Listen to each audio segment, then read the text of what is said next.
Alright, well it's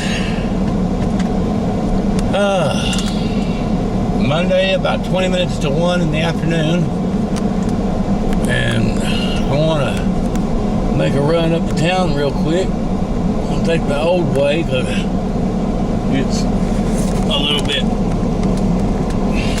better view than just all highway driving, in my opinion anyways.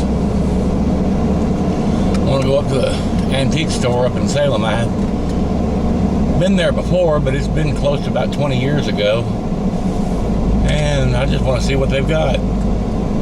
Heck, I might have an old radio in there. Not that I need another one, but I mean, yes, I've got in the queue now. And another scorcher, 93 degrees again. At least it's not raining.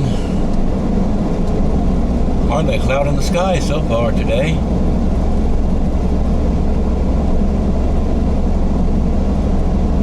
Well, the soybeans are looking wonderful, ain't they? Off to the right there, and the corn off to the left looks like it's gotten a little bit too much rain.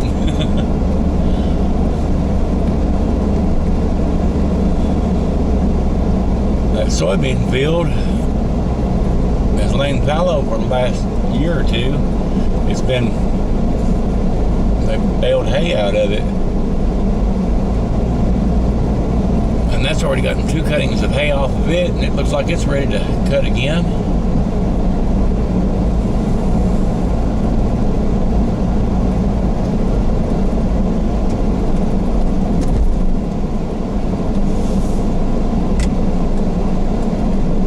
Make a turn here. At least they did get around to paving this road this year finally. It's probably been 20 years since they paved it, and it had patches on patches and potholes big enough you could sink a battleship in when they was filled with water.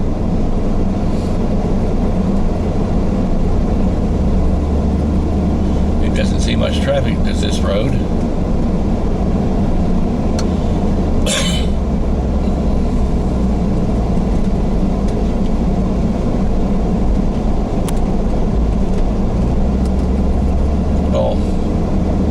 Countryside out through here. Filming this mainly for Richard over in the United Kingdom. He's made a couple of driving videos here lately, so I thought, well, I could get out and make another one myself. Not liable to see much traffic though, the way I'm going. This road just doesn't get used all that much anymore. Now since they put the bypass in and whatnot, so not that this particular road ever saw a whole lot of traffic, because even before the bypass they had you could go in on either highway. This here was the way you went to Salem before they had highways, so.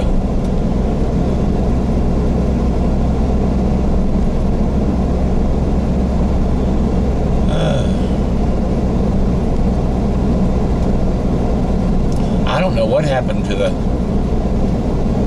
uploading on YouTube last weekend. Last weekend, I loaded a video that was about 8 minutes long, 8 to 10 minutes long, and it took over 15 hours to load that video. Now the next video I loaded was 10 minutes long, and it took 2.5 hours. Then I loaded 2 videos last night in the space of about 4 hours, and both of them were between 10 and 12 minutes long. I say Friday, my internet service provider was just slower than molasses in January, I guess.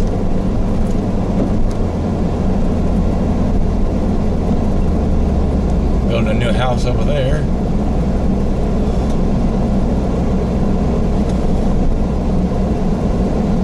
Well, they just about got it done. They got to put siding on it on the outside.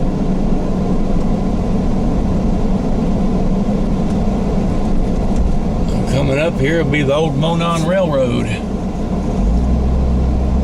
Officially, it's still open, but I haven't seen a train go down it since about 2010, 2011. Although they do still come out and keep the weeds trimmed off of it. I mean, it still looks like it's heavily used track, other than it being rusty on the top instead of shiny on the top of the rails. I think 2011 they did store a few cars on it here and there on the sidings. That railroad was chartered back in the 1840s. It started off as the New Albany and Salem Railroad, and then it became the Louisville, New Albany and Salem, and then that merged into the old Monon system. And then in the late 60s, early 70s, that became part of the L&N, the Louisville and Nashville Railroad. And then in the 80s, L&N was merged into the Seacoast lines, and so it became L&N/NCL, or excuse me, SCL. We're going to pass underneath the new bypass right here. And now, since, I don't know, late 80s, early 90s, that was taken over, and ever since it's been run by CSX Railroad.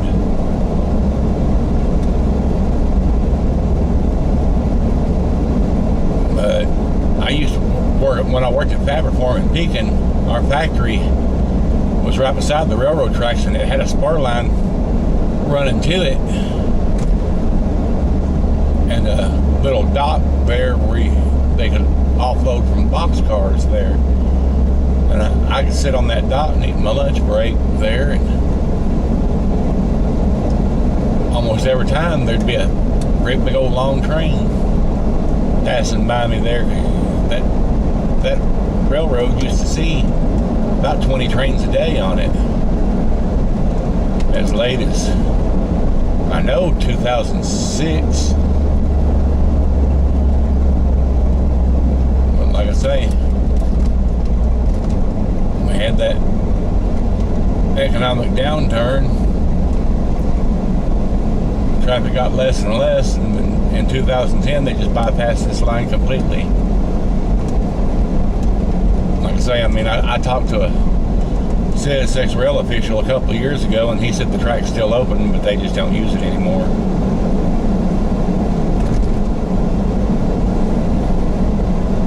So I don't know. We're coming into Salem the back way here now. We're in town, we're just in the residential district. Well, this will bring me right straight up onto the square, and that's where I want to be to go into that antique store.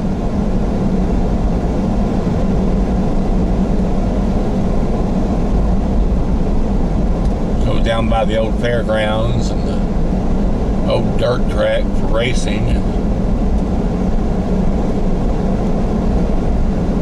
The old grounds of the Smith Cabinet Factory. Childcraft Furniture. That closed, probably 15 years ago. It used to be the largest employer in Salem. Now there's a seed company that's open for business there. There's not near many people work at the seed company. But I'd say now the largest employer in Salem is Kimball. And Kimball and GKN have both expanded. Tecumseh either merged or was bought out by Husqvarna. And now the old Tecumseh plant I used to work at before I worked at the Kimball plant is now makes Husqvarna is their label. So.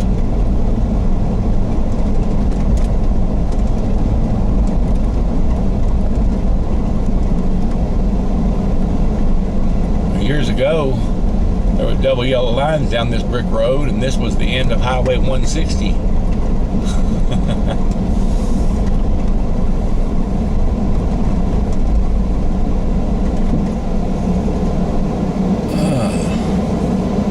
Now I just gotta wait until I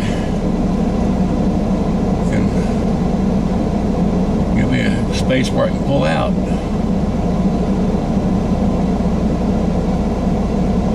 It looks like I might have it here in just a moment. Here we go.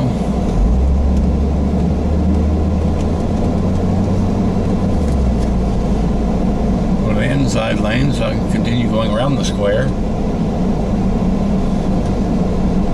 Nothing coming from that way. Now I can get back on the outside lane again and look for a parking space.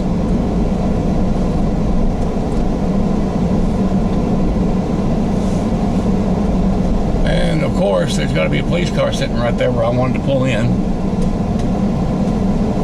Well, I'll just go around the square again. Maybe when I come back, there'll still be an empty parking space in front of that antique store.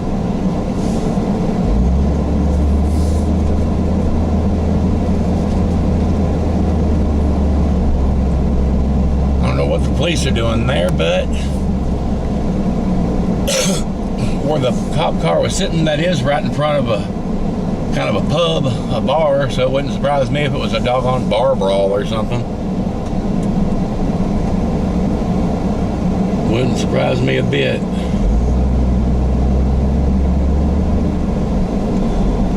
Salem had a double homicide just last week. They arrested the fellow the same day. I think his nephew turned him in.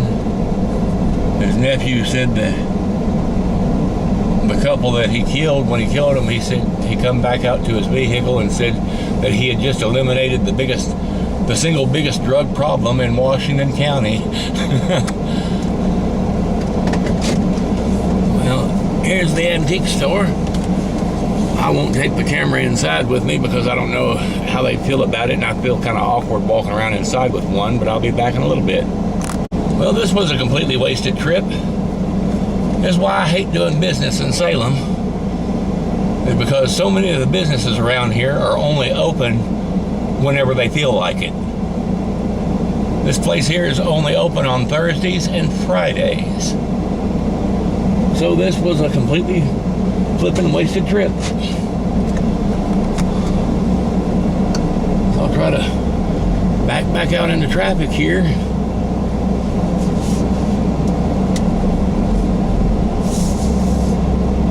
I can get a clear spot.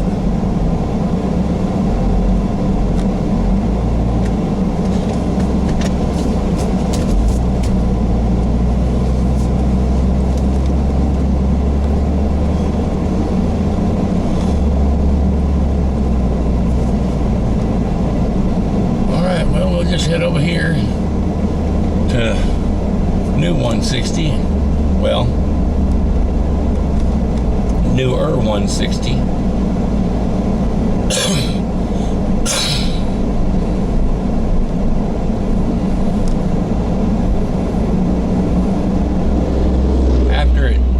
After 160 ceased coming up on that brick road on the square there, when I was in my early teens, they made this the exit for 160. They made this the entrance for 160, or the end of 160, beginning of 160, whichever way you want to look at it. This road here. Now that lasted until, I'd say my mid-20s. Now this road here is no longer part of 160 either. They moved the end of 160 way over to come out and end at a junction with Highway 60.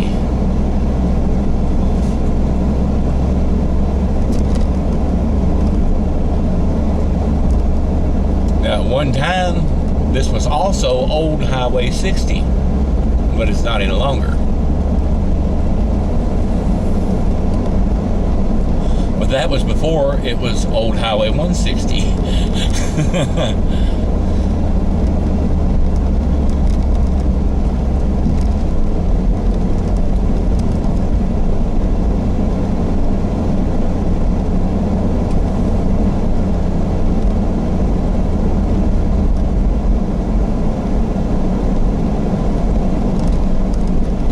turn left, that's old Highway 160, continues that way.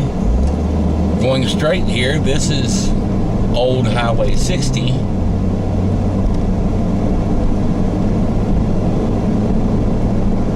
And I'll take it up to where the modern Highway 160 and the modern Highway 60 are now.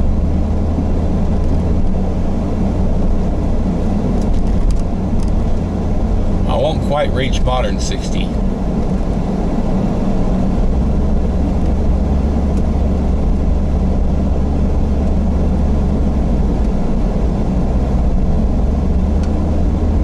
Car in front of me is just kind of puttering along here.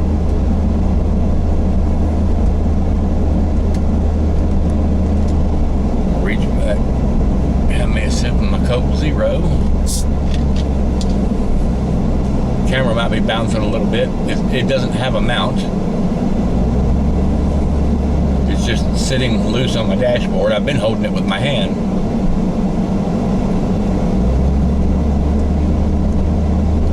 Use my right hand to hold the camera and the left hand to steer with.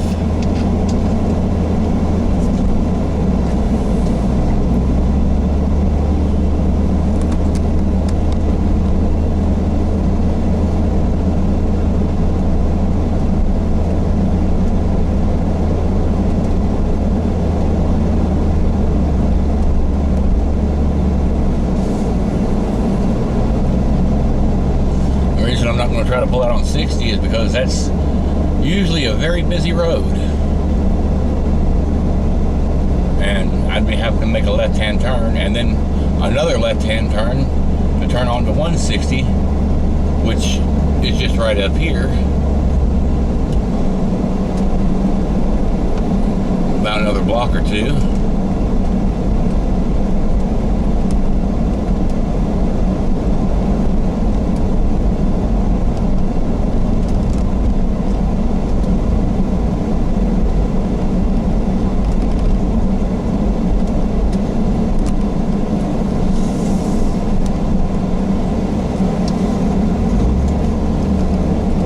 Now, here is modern Highway 160. In town, it's called Box Lane. But on Bing Maps or Google Maps, it's not even called Box Lane. It's called Beta Road.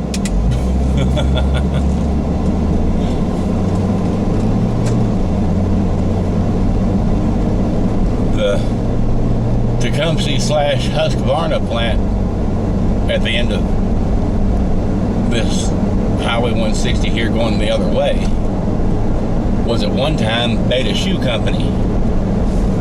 That was before my time. Or before, well, it wasn't before my time, but it was before I lived in Indiana. The whole time I've lived in Indiana, it's been Tecumseh Products Company. And then, as I say, just recently, the last couple of years, it's been Husqvarna.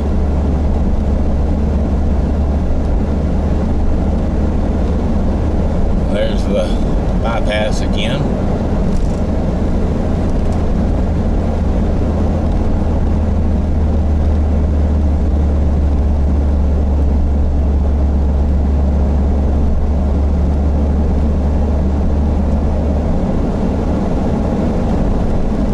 Indiana's not much for anymore. Now, when I was a kid,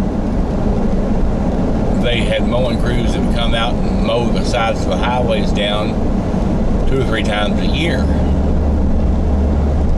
Now they get one mowing right around the first frost. The road, so the grass verges are often get pretty high up now in the summer because they just don't mow them very often. Little pothole there. Now this is where old 160 and new 160 meet. That gray truck that just went that way, he's turning up old 160.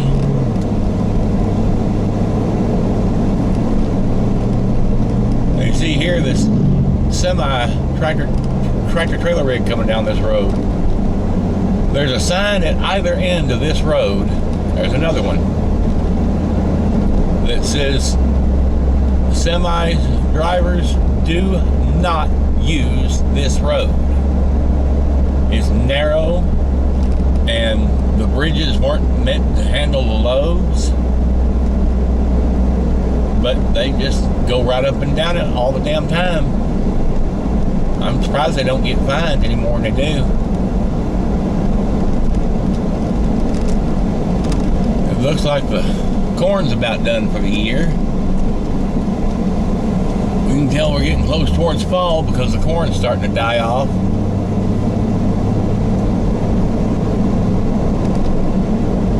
Another month or so and they'll be combining that and harvesting it up.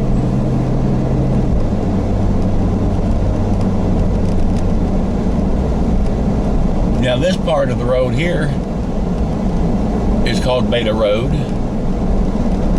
I have no idea why this road here would still be Beta Road, but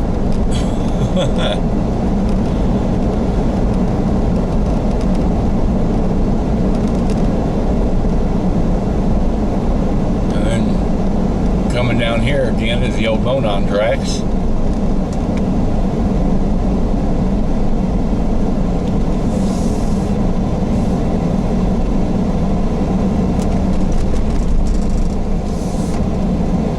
Washington County is full of a lot of these old, I call them humpback bridges, little one-lane concrete bridges like this, and every one of them now are older than 100 years old.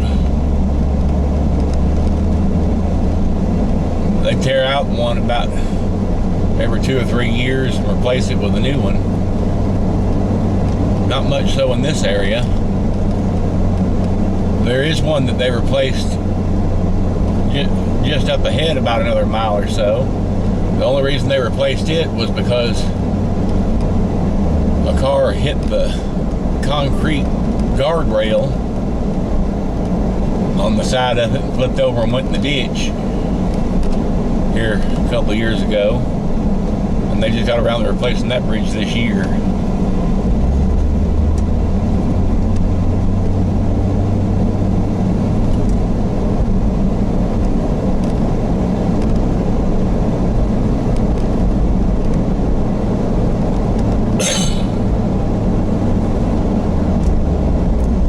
But we're only about, I guesstimate now, we're only about a mile and a quarter, something like that, from being back home again. It wasn't like it was a hugely long drive, but it's just irritating to go there and find the place closed. There used to be a business off the square, about a half a block off the square like that. I mean, you'd go up there and you'd never know from one day to the next whether it was going to be open or not.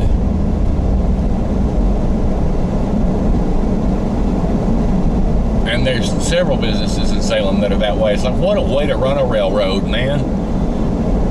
You're going to have a business, put regular hours on the thing. Otherwise, close up shop and get the hell out. Go open up in some alley somewhere.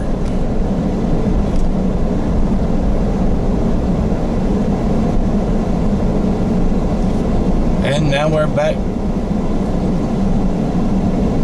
just about back to Canton.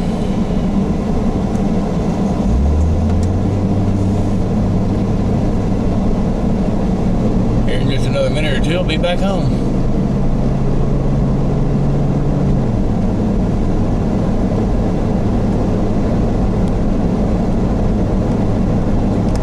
Turn this air conditioner off since it's not blowing cold air now.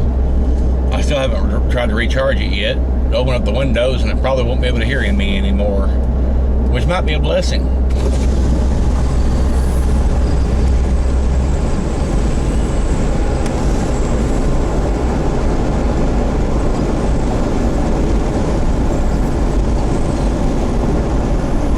And here we are back in downtown Canton, Indiana again.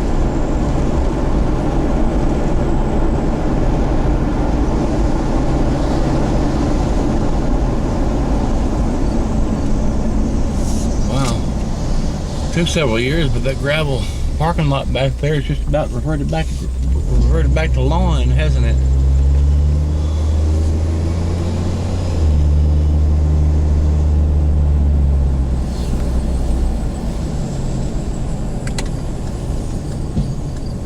here we are. I guess I could stand to get out here and mow.